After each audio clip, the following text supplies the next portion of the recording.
Bonjour, l'objet de la séquence est de vous présenter le diagramme de Gantt.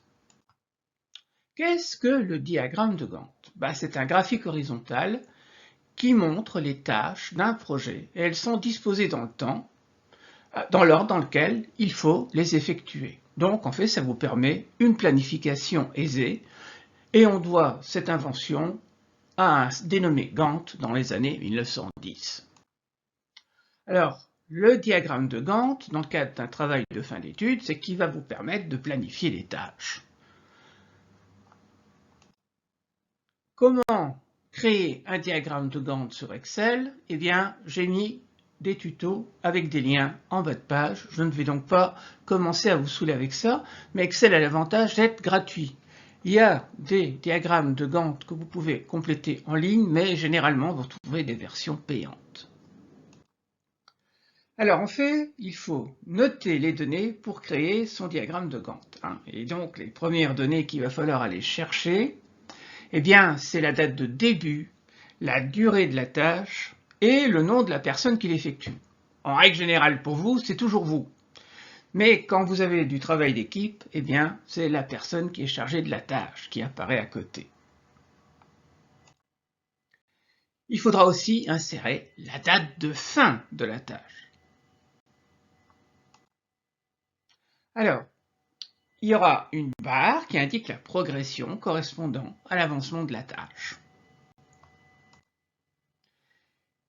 On vous expliquera dans le tuto comment insérer ce qu'on appelle un bouton Tupi qui va permettre d'augmenter ou de diminuer la durée de la tâche.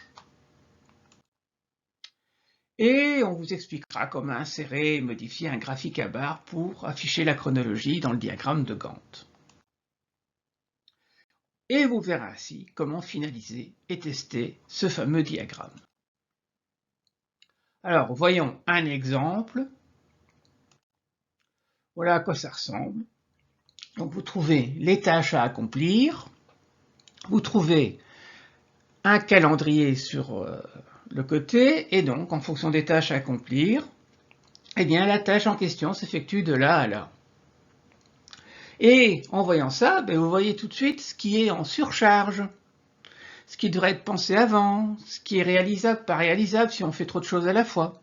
Donc en fait c'est un bon outil de planification qui en règle générale, si on doit imaginer les choses dans sa tête, ces choses-là ne se révèlent pas et ne sautent pas forcément aux yeux. Conclusion. Eh bien, ce diagramme de Gantt est un outil précieux pour quelqu'un qui veut s'organiser et planifier.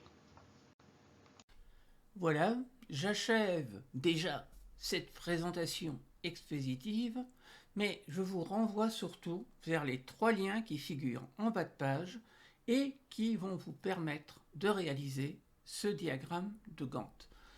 J'essaie surtout ici, dans mon propos, de vous en faire comprendre l'utilité pour votre organisation.